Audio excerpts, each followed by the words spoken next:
Hello दोस्तों, एक बार फिर आपका हमारे यूट्यूब चैनल में स्वागत है। आज हम पढ़ेंगे वैदिक काल। वैदिक काल के बारे में हम बारीकी से अध्ययन करेंगे। चलो हम आपको आज वैदिक काल पढ़ाते हैं।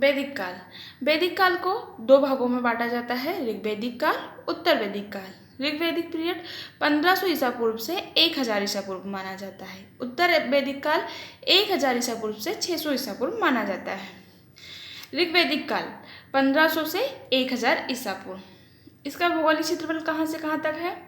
ऋग्वैदिक काल की जानकारी का मुख्य स्रोत हमें ऋग्वेद से मिलता है। इस काल में आर्यों का निवास स्थान सप्तसेंदर प्रदेश था। कहाँ था? सप्तसेंदर प्रदेश था, जिसका अर्थ है 7 नदियों की भूमि। मतलब 7 नदियाँ थी जहाँ पे ऋग्वैदिक काल में आर्य निवास करते थे। उसे सप्तसेंदर प्रदेश इसलिए कहा जाता था क्योंकि वहाँ से 7 नदियाँ प्रवाहित होती थी, इसलिए उस प्रदेश को सप्तसेंदर प्रदेश कहा गया। इस काल में आर्यों का विस्तार अफगानिस्तान, पंजाब तथा पश्चिमी उत्तर प्रदेश तक था। कहाँ तक था? पश्चिमी उत्तर प्रदेश तक। चलो दिखाते हैं हम आपको। उत्तर में हिमालय पर्वत था, दक्षिण में अरावली पर्वत, पूर्व में यूपी और पश्चिम में अफगानिस्तान। यहाँ पे हमारी पूरी ऋग्वैदिक काल में आर्यों का निवास स्थल था। ठीक है। और कौन सा प्रदेश कहा जाता था इसे? सप्तसेंदर प्रदेश, 7 नदियों का प्रदेश, इसलिए इसे क्या कहा गया? सप्तसेंदर प्रदेश। ऋग्वैदिक काल के आर्य पश्चिमी हिमालय के बारे में जानते थे।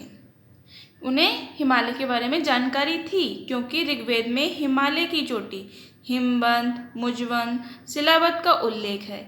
क्योंकि हमें ऋग्वैदिक काल की जानकारी ऋग्वेद से प्राप्त होती है, तो ऋग्वेद में ही हमें हिमालय के बारे में जो चोटियाँ हैं हिमवंत, मुजवंत, शिलावत का उल्लेख मिलता है। हिमालय का भी हमें उल्लेख ऋग्वेद में मिलता है। अब आर्यों का राजनीतिक जीवन कैसा था? तो ऋग्वैदिक काल कबीलाई व्यवस्था पर आधारित था। कबीला था, ठीक है, मतलब एक छोटे छोटे कबीलों में विभक्त थे। आर्य कई कबीलों में बंटे थे, उनका कोई स्थायी निवास नहीं था। ऋग्वेद में आर्यों के 5 कबीलों को पंचपन कहा गया है। ये कबीले थे यदु, पुरु, तुर्बस, द्रुह, मनु। ठीक है, ये कबीले अभी मेंस में 3 नंबर में आया था। 2019 के जो मेंस के हिस्ट्री के पेपर हुआ उसमें 3 नंबर का क्वेश्चन पूछा था डायरेक्ट कि ऋग्वेद के 5 कबीले बताओ। तो इससे हमको यदु, पुरु, तुर्बस, द्रुह, अनु इतना याद है तो हमें 3 नंबर मिल जाएंगे। ठीक है। ऋग्वैदिक काल में गणतंत्र का प्रारंभिक उल्लेख मिलता है, किंतु इस काल में राजनीतिक व्यवस्था का लोकप्रिय स्वरूप राजतंत्रात्मक था। क्या कहा है? ध्यान देना, यहाँ पे ऋग्वैदिक काल में गणतंत्र का प्रारंभिक उल्लेख मिलता है। प्रारंभिक गणतंत्र था, लेकिन राजनीतिक व्यवस्था में राजतंत्रात्मक लोकप्रिय हुआ। स्टार्टिंग में गणतंत्र था, लेकिन धीरे धीरे कैसा हो गया? राजतंत्रात्मक। कबीले का एक राजा होता था जिसे गोपति या जनपश या गोपा कहा जाता था। राजा के मुख्यतः 2 कर्तव्य थे। पहला, युद्ध में कबीलों का नेतृत्व करना तथा कबीले के लोगों और पशुओं की रक्षा करना, क्योंकि उस समय ऋग्वेद में आर्यों के पास क्या था? सिर्फ पशु थे, इसलिए तो वो उनका एक स्थायी निवास नहीं था। पशुओं के लिए वो जहाँ चारा मिलता था वो आगे अपना गमन करते थे। जहाँ पे चारा हो, पशुओं के लिए सारी व्यवस्था हो, उनका निवास स्थान वहाँ बन जाता था। और चूंकि उनके पास पशु थे और कबीले में इंसानों की रक्षा करने के लिए जो सबसे बहादुर शक्तिशाली होता था उसे एक राजा बना दिया जाता था। कबीलों का एक राजा होता था जो मनुष्य और जानवर की रक्षा करता था, क्योंकि उस समय भूमि आदि महत्वपूर्ण नहीं थी। उस समय गाय, जानवर, पशु इन सब के लिए युद्ध होते थे ऋग्वैदिक काल में। इस काल में राजा निरंकुश नहीं था। राजा निरंकुश क्यों नहीं था? क्योंकि प्रजा हितैषी था। क्योंकि इस काल में स्थायी सेना का निर्माण नहीं हुआ था। राजा शक्तिशाली नहीं था क्योंकि राजा के पास सेना नहीं थी। राजा की शक्ति पर अंकुश लगाने के लिए 3 समिति थी: सभा, समिति और विधत। सभा, समिति और विधत। राजा जमीन का मालिक नहीं होता था। राजा के अधिकारी होते थे। राजा की सहायता हेतु प्रशासनिक अधिकारी जैसे पुरोहित होता था, मित्र एवं सलाहकार, सेनानी, सेनापति होता था, ग्रामणी, ग्राम का मुखिया, अधिकारी, कुलप, परिवार का मुखिया, पूर्व, दुर्ग का संरक्षक, स्पर्श, गुप्तचर, सूत, रथ चलाने वाला, रथकार, रथ बनाने वाला। इस प्रकार से ये अधिकारी थे जो राजा का सपोर्ट सिस्टम थे। प्रशासनिक इकाई में क्या था? परिवार था, फिर कुल, जिसका मुखिया था कुलप, ग्राम का मुखिया ग्रामणी, विष का मुखिया विषपति, जन कबीला का मुखिया जनस्य या गोपति या विषपति कहा जाता था। सबसे छोटी इकाई कुल, बड़ी इकाई जन, कबीला होता था। कर, यहाँ पे कर को बलि या भाग कहते थे। ऋग्वेद में कर को बलि या भाग कहा गया है। ऋग्वेदिक काल में कर नियमित नहीं था बल्कि ऐच्छिक था। जिसके घर में जो होता था वो अपने इच्छा अनुसार राजा को ले जाकर दे देता था। जिसके पास नहीं है तो ऐसा जबरदस्ती नहीं रहता था कि हर किसी को कर देना ही है, नियमित नहीं था। 3 सभा थी, हमने पढ़ा था, सभा, समिति और विदत, जो राजा के ऊपर अंकुश रखती थी। राजा निरंकुश नहीं था। सभा, ऋग्वेद में 8 बार चर्चा की गई है सभा की। कितने बार? 8 बार। याद रखना, ये डायरेक्ट क्वेश्चन बनता है कि ऋग्वेद में कितने बार सभा की चर्चा की गई, तो 8 बार। यह श्रेष्ठक या बुजुर्ग लोगों की संस्था थी। बुजुर्ग लोग किस प्रकार के? जैसे पितामह भीष्म जैसे लोग, द्रोणाचार्य जैसे लोग, इस प्रकार के लोग इस सभा में रहते थे। इसकी तुलना वर्तमान राज्यसभा से की जाती है। किससे की जाती है इसकी तुलना? वर्तमान राज्यसभा से की जाती है। इसका कार्य न्याय करना एवं राजा की न्याय में सहायता करना। ठीक है। सभा, हमेशा याद रखना, सभा का ऋग्वेद में 8 बार चर्चा की गई है तथा यह बुजुर्ग लोगों की संस्था थी और इसकी तुलना राज्यसभा से की गई है और यह राजा को न्याय करने में मदद करती थी। समिति, ऋग्वेद में इसकी चर्चा 9 बार है। यह आम लोगों की संस्था थी। इसकी तुलना वर्तमान में लोकसभा से की जाती है। इसका कार्य लोकमन या लूट के धन का बंटवारा करना था। राजा के निर्वाचन में और हटाने में भाग लेती थी कि राजा कौन बनेगा, और राजा को अगर निरंकुश हो रहा है, अपना कार्य सही ढंग से नहीं कर रहा, तो उसे हटाने में यह भाग लेती थी। याद रखना, ऋग्वेद में 9 बार उल्लेख है और इसकी तुलना लोकसभा से की जाती है। और यह क्या काम करता था? लूट या लोकमन के धन का बंटवारा करता था। राजा के निर्वाचन और हटाने में भाग लेती थी समिति। ठीक है। विदत, ऋग्वेद में इसकी चर्चा 122 बार है। इसका मतलब समझते हो आप? 122 बार है, मतलब ऋग्वेद में उस समय सबसे ज़्यादा इम्पोर्टेंट विदत थी। यह आर्यों की सबसे प्राचीन संस्था थी। इसका कार्य धार्मिक सामाजिक न्याय करना था। महिलाएं सभा तथा समिति की सदस्य होती थी। ऋग्वेदिक काल की अस्थायी सेना को मिलिशिया कहा जाता था, क्योंकि ऋग्वेद में सेना स्थायी नहीं थी, सेना अस्थायी थी, क्योंकि यहाँ पे टैक्स नियमित नहीं था, स्वैच्छिक था, जिसकी इच्छा से जो लगे वो दे सकता था। सामाजिक जीवन, ऋग्वेदिक काल का सामाजिक जीवन कैसा था? इस काल के सामाजिक जीवन की जानकारी ऋग्वेद से मिलती है। हमने पहले भी कहा कि ऋग्वेदिक काल की जानकारी हमें ऋग्वेद से मिलती है। ऋग्वेदिक समाज समतामूलक समाज था। इसमें छुआछूत एवं जाति प्रथा का प्रचलन नहीं था। देखो, याद रखना कि यहाँ पे छुआछूत और जाति प्रथा का प्रचलन नहीं था, लेकिन आप आगे देखोगे कि छुआछूत जाति प्रथा काफ़ी बड़ा रूप ले लेती है। याद रखना, ऋग्वेदिक काल में ना छुआछूत था और ना जाति प्रथा थी। ऋग्वेदिक समाज में वर्ण व्यवस्था प्रचलित थी। संपूर्ण समाज ब्राह्मण, क्षत्रिय, वैश्य एवं शूद्र वर्णों में विभाजित था, लेकिन यह कर्म के आधार पर था, जन्म से नहीं था। जो जैसा कर्म कर रहा है उसे वो जाति दे देते थे। अगर कोई ब्राह्मण है, उसके पास ज्ञान है, वह लोगों को ज्ञान दे रहा तो वह ब्राह्मण हो जाएगा। कोई बलशाली है, उसके पास बल है, वह लोगों की रक्षा करता तो वह क्षत्रिय हो जाएगा। वैश्य, अगर वो व्यापार करता है और अपने बिजनेस से राज्य को धन देता है तो वह हो जाएगा वैश्य। शूद्र, अगर वो सेवा करता है, सेवा का भाव है, तो वह शूद्र में आ जाएगा। इस प्रकार कर्म आधारित था, ना कि जन्म आधारित। इस काल में वर्ण जाति का निर्धारण जन्म के आधार पर नहीं बल्कि कर्म के आधार पर होता था। जैसे विश्वामित्र जन्म से क्षत्रिय थे लेकिन कर्म से ब्राह्मण थे। ऋग्वेद में लिखा है, मैं कवि हूँ। विश्वामित्र ने लिखा है, मैं कवि हूँ, मेरे पिता चिकित्सक है और मेरी माँ अन्न पीसने का कार्य करती है। इससे समझते हो आप कि खुद विश्वामित्र ब्राह्मण है और उनके पिता चिकित्सक है और माँ अन्न पीसने का कार्य करती है। ऋग्वेदिक समाज पितृसत्तात्मक था। इस काल में संयुक्त परिवार का प्रचलन था। महिलाओं की स्थिति, ऋग्वेदिक समाज में पितृसत्तात्मक था, फिर भी महिलाओं की स्थिति अच्छी थी। देखो, समाज कैसा था? पितृसत्तात्मक, और महिलाओं की स्थिति अच्छी थी। इसका मतलब आप समझते हो? महिलाओं की स्थिति अच्छा है मतलब समाज अच्छा है। जिस समाज में महिलाओं की स्थिति अच्छी है, महिलाओं को बराबर सम्मान मिलता, मतलब वहाँ मानसिकता लोगों की अच्छी है। मानसिकता अच्छी है मतलब समाज अच्छा है। महिलाओं को सभा, समिति एवं विदत में भाग लेने का अधिकार भी था, मतलब यहाँ महिलाएं न्याय वगैरह इन सब में भी भाग लेती थी। इस काल में कुछ विदुषी महिलाएं थीं, जैसे लोपामुद्रा, घोषा, सिक्ता, बिस्वारा, अपाला नाम मिलता है। इस काल में समाज में पुनर्विवाह, बहुपति विवाह, नियोग प्रथा एवं अंतर्वरीय प्रथा का प्रचलन था। अंतरजातीय विवाह का प्रचलन था। नियोग प्रथा, बहुपति विवाह, पुनर्विवाह, ठीक है, ये सारे विवाह होते थे। मतलब कुल मिला के महिलाओं की स्थिति बहुत अच्छी थी। वो सभा समिति विदत में भाग ले सकती थी, महिलाएं ज्ञानमान थी, अपने ज्ञान का प्रचार प्रसार कर सकती थी और विवाह में भी पुनर्विवाह कर सकती थी। नियोग प्रथा थी और अंतरजातीय विवाह था। ठीक है, नियोग प्रथा क्या होता है, देखिए नियोग प्रथा के बारे में हम आपको बताते हैं। पुत्र प्राप्ति के लिए ऋग्वैदिक काल में महिलाओं को अपने देवर से विवाह करना नियोग प्रथा कहलाता है। ये महाभारत में दिखाया गया है इसके बारे में, नियोग प्रथा के बारे में। समाज में बाल विवाह, दहेज प्रथा, पर्दा प्रथा तथा सती प्रथा आदि का प्रचलन नहीं था। देखो कितनी अच्छी बात है, समाज में बाल विवाह नहीं हो रहा है, दहेज प्रथा नहीं हो रहा, पर्दा प्रथा नहीं है, सती प्रथा नहीं है।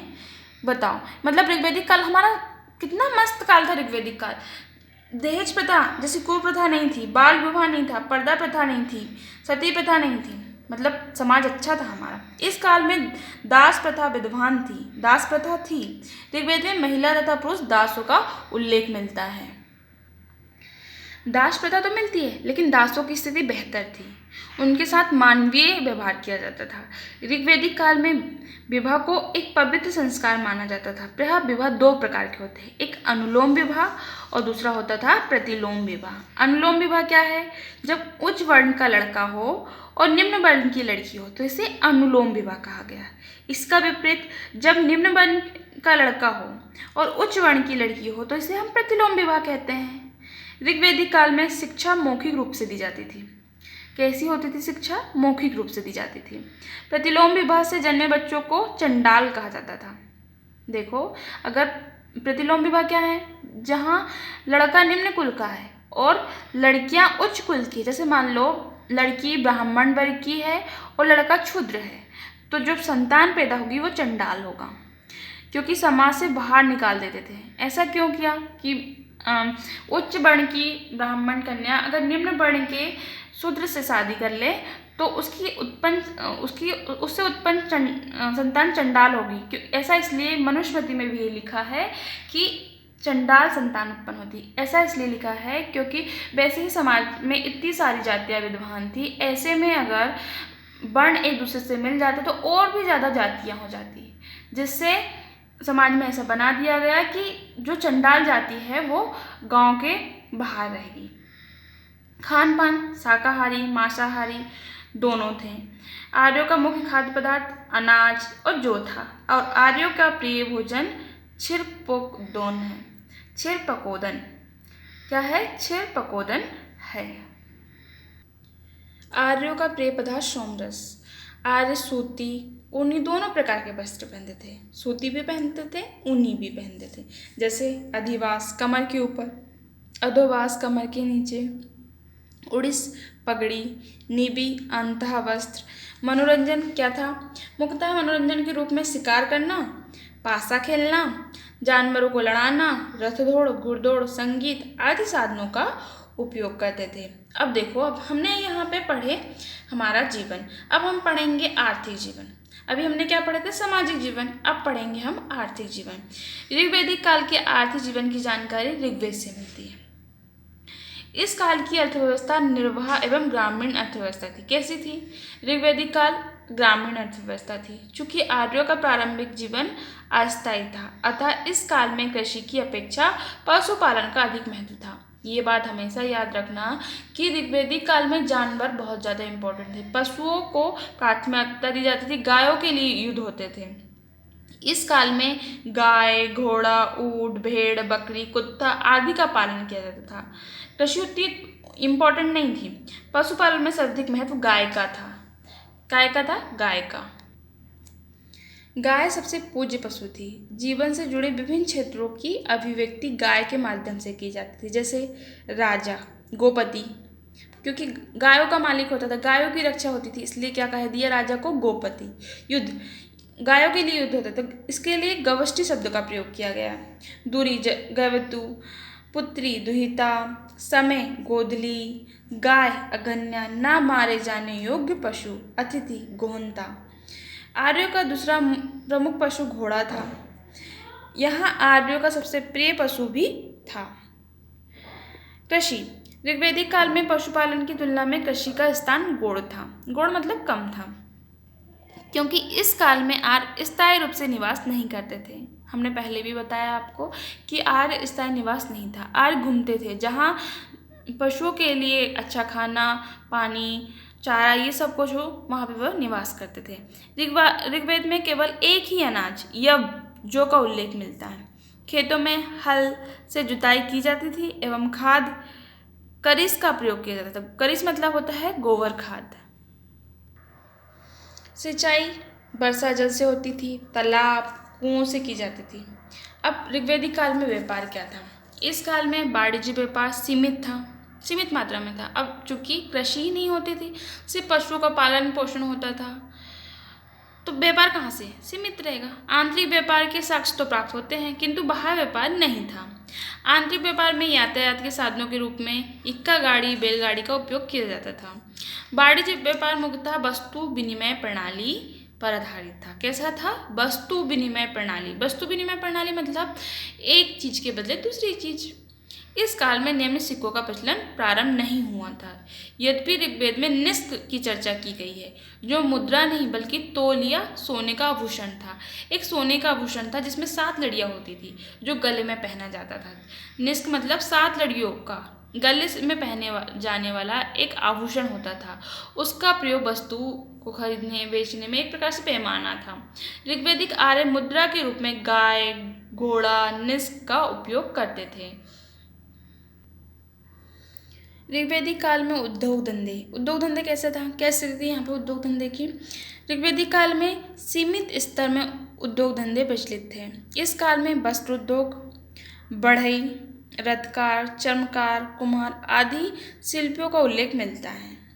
ऋग्वेद में धातुओं में सोना, तांबा और कांसे का उल्लेख मिलता है, परंतु लोहा और चांदी का नहीं मिला। याद रखना, हमें सब धातु सोना, तांबा, कांसे का उल्लेख मिलता है, परंतु लोहा और चांदी का उल्लेख हमें नहीं मिलता।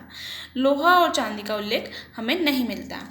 अब ये था उद्योग धंधे। ठीक है, उद्योग धंधे में हमने क्या क्या पढ़ा कि इस काल में वस्त्र उद्योग था, बढ़ई था, रथकार, चर्मकार, कुम्हार आदि शिल्पियों का उल्लेख मिलता है।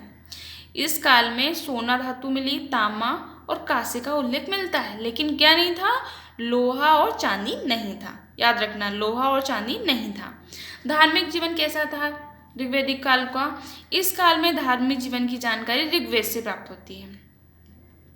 ऋग्वेद कालीन धर्म के विकास की आरंभिक अवस्था को इंगित करता है, जिसके अंतर्गत मनुष्य प्रकृति के जिन नियमों एवं शक्तियों को नहीं समझ सका, उसने देवीकरण कर दिया। कैसा देवीकरण कर दिया? जैसे इंद्र, यहाँ आर्यों के सबसे प्रमुख देवता थे। इंद्र को युद्ध का देवता कहा जाता था। क्या कहा जाता था? युद्ध का देवता, वर्षा का देवता, प्रकाश का देवता तथा पुरंदर किलों को तोड़ने वाला कहा गया है। ऋग्वेद में इंद्र के लिए 250 सूक्त का उल्लेख है। कितना? 250। इंद्र सबसे प्रमुख देवता थे। इन्हें युद्ध का देवता, वर्षा का देवता, प्रकाश का देवता तथा पुरंदर किलों को तोड़ने वाला कहा गया है। ऋग्वेद में इनका उल्लेख कितनी बार है? 250 बार है। कितनी बार है? 250 बार। अग्नि, यह मनुष्य और देवता के बीच मध्यस्थ था। ऋग्वेद में अग्नि का 200 बार उल्लेख है। 200 रचनाएं की गई है अग्नि के लिए। अग्नि को एक ऐसा माध्यम माना गया है कि अगर हम अग्नि में भोजन या कुछ भी चीज़ अगर हम अग्नि में अर्पित करेंगे तो वह ऊपर धुआं के रूप में जाएगा। ऐसा माना जाता था कि भगवान ऊपर है। इंद्र प्रकाश का देवता कहा गया है, बादलों का देवता इंद्र को कहा गया है। तो अग्नि को वो एक साधन मानते थे ताकि वो अपनी चढ़ाया हुआ प्रसाद एक प्रकार से भगवान को अर्पित कर सकें। वरुण, इन्हें प्रकृति का संतुलन करता कहते हैं। वरुण प्रकृति का संतुलन करता कहते हैं। गो, यह आर्यों के सबसे प्राचीन देवता थे। यह आकाश के देवता हैं। अश्विनी कुमार, इन्हें विपत्तियों का देवता कहा जाता है। ये विपत्ति हरते हैं। चिकित्सा का देवता भी यही है। पुषण, यह पशुओं के देवता हैं। मारुत, यह आंधी तूफान के देवता थे। ऋग्वैदिक धर्म में बहुदेववाद का साक्ष्य प्राप्त होते हैं। ऋग्वैदिक धर्म में स्थान विशेष के आधार पर देवताओं का वर्गीकरण किया गया था। जैसे पृथ्वी लोक के देवता अग्नि, सोम, पृथ्वी। ये कौन से हो गए? पृथ्वी लोक के देवता अग्नि, सोम, पृथ्वी। अंतरिक्ष के देवता इंद्र, वायु, मरुत। इंद्र, वायु, मरुत। आकाश के देवता घो, वरुण, मित्र। देखो, अग्नि को उनने एक मध्यस्थ बना लिया, वरुण को उन्होंने संतुलनकर्ता कह दिया, घो को उन्होंने आर्यों के सबसे प्राचीन देवता थे, आकाश के देवता कहा, अश्विनी कुमार को विपत्तियों का देवता और चिकित्सक कहा, पूषण को पशुओं को देवता, मरुत आधी तूफान का देवता। इस प्रकार से उन्होंने जिस चीज जो उनके समझ के परे थे उनको उन्होंने देवता बना लिया। ठीक है, और फिर देवता को उन्होंने कैटेगरी डिवाइड कर दी। जैसे अंतरिक्ष के देवता, पृथ्वीलोक के देवता, पृथ्वीलोक के देवता में उन्होंने अग्नि, सोम, पृथ्वी को रखा। अंतरिक्ष के देवता में इंद्र, वायु, मरुत को रखा। आकाश के देवता में घो, वरुण और मित्र को रखा। ये था हमारा ऋग्वैदिक काल। ऋग्वैदिक काल को हमने पूरा पढ़ा, कैसी कृषि थी, क्या था, उनका रहन सहन कैसा था, सामाजिक स्तर कैसा था, महिलाओं की स्थिति कैसी थी, आर्थिक स्थिति कैसी थी, उद्योग कैसे थे, व्यापार कैसे थे, ये सब हमने पढ़ा। आप इसके मैं जो बोल रही हूँ उसके शॉर्ट नोट्स भी बना सकते हो, और प्लीज़ बताइएगा कि मैं कैसा पढ़ा रही हूँ। प्लीज़ कमेंट कीजिएगा और मेरे चैनल को सब्सक्राइब कीजिएगा। Thank you.